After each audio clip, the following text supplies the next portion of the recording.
Joe Biden نے 2020 میں ہونے والے امریکی صدارتی انتخاب میں کامیابی حاصل کی اور ملک کے 46ویں صدر منتخب ہوئے۔ 77 سالہ بائیڈن اس عہدے پر فائز ہونے والے معمر ترین امریکی ہیں۔ انہوں نے ریپبلکن امیدوار صدر ٹرمپ کے خلاف ایک سخت انتخابی مہم چلائی اور وائٹ ہاؤس میں ایک ڈیموکریٹ امیدوار کی واپسی کا راستہ ہموار کیا۔ بائیڈن گزشتہ 40 سال سے امریکی سیاست سے وابستہ ہیں۔ ان کی پیدائش ریاست پینسلوینیا میں ہوئی۔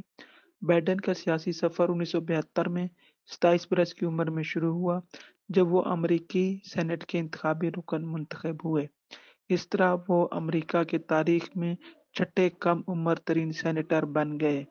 جو بائیڈن کو سیاسی کیریئر کے دوران کئی سانحات کا بھی سامنا کرنا پڑا۔ 1972 میں جب وہ سینٹ میں اپنا پہلا الیکشن جیتے تو الیکشن جیتنے کے فوری بعد ان کی اہلیہ اور چھوٹی بچی ایک کار حادثے میں ہلاک ہو گئے۔ عین ان دنوں جب وہ سینٹ کی رکنیت کا حلف اٹھانے والے تھے، ان کی بیوی اور 3 بچے کار کے اس حادثے کا شکار ہوئے تھے۔ اس حادثے میں ان کی بیوی نیلیا اور ان کی بیٹی نومی موقع پر ہی ہلاک ہو گئی تھی، جبکہ دونوں بیٹے شدید زخمی حالت میں ہسپتال لائے گئے۔ جو بائیڈن حلف اٹھائے بغیر ہسپتال روانہ ہوئے اور اپنے بچوں کے ساتھ ہسپتال میں رہے۔ بعد میں انہی بچوں کے بیڈ کے ساتھ کھڑے ہو کر سینٹ کے رکنیت کا حلف اٹھایا۔ سن 2015 میں جو بائیڈن کی پہلی بیوی سے ہونے والے بیٹے کا دماغ میں کینسر کی وجہ سے موت واقع ہوئی۔ اس موت کے بعد ایک مرتبہ پھر جو بائیڈن کا غم ان کے سیاسی کیریئر میں اضافے کا عام سبب بنا۔ جو بائیڈن 2020 میں پہلی بار صدارتی امیدوار کے طور پر سامنے نہیں آئے۔ اس سے پہلے انہوں نے 1977، 1988 اور پھر 2008 میں بھی امریکی صدارت کے لیے کوششیں کی، لیکن کامیاب نہ ہو سکے۔ جو بائیڈن نے عراقی جنگ کے قرارداد کے حق میں ووٹ دیا تھا، لیکن بعد میں اسے اپنی غلطی سے تعبیر کرتے رہے۔ 3 بار سینٹ کے طاقتور امور خارجہ سے متعلق کمیٹی کے چیئرمین بھی رہ چکے ہیں۔ سن 2008 میں بھی جب وہ امریکی صدر اوباما کے نائب صدر کے امیدوار قرار پائے تو اس میں ان کے اس تجربے کا بڑا عمل دخل تھا۔ سن 1988 میں انہوں نے صدارتی امیدوار کے دور میں بھی حصہ لیا تھا، لیکن ایک برطانوی سیاستدان کی تقریر کا اقتباس چرانے کے انکشاف کی وجہ سے وہ اس دوڑ سے الگ ہونے پر مجبور ہو گئے تھے۔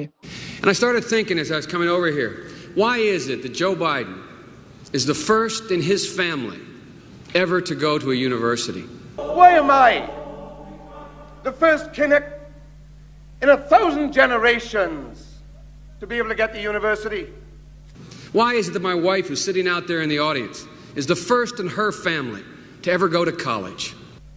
Why is Glenys the first woman in her family in 1,000 generations to be able to get to university? No, it's not because they weren't as smart. It's not because they didn't work as hard. It's because they didn't have a platform upon which to stand. Does anybody really think that they didn't get what we had because they didn't have the talent or the strength or the endurance or the commitment? Of course not. Joe Biden نے اپنے career کا آغاز سیاست میں آنے سے پہلے ایک مختصر عرصے ایک وکیل کے طور پر کام کیا۔ وہ امریکی تاریخ میں 5ویں کم سن ترین سینیٹر اور ڈیلاویئر کے طویل ترین عرصے تک کے سینیٹر رہنے والے شخص ہیں۔ جو بائیڈن نے 1965 میں قانون کی تعلیم شروع کی۔ 1 برس بعد نیلیا سے شادی کر لی۔ کہا جاتا ہے شادی سے پہلے جب وہ نیلیا کے والدین سے ملنے گئے تو انہوں نے ان سے سوال پوچھا کہ وہ کس طرح کمائیں گے، مستقبل میں کیا کریں گے۔ کہتے ہیں اس پر جو بائیڈن نے جواب دیا کہ وہ امریکہ کا صدر بنیں گے۔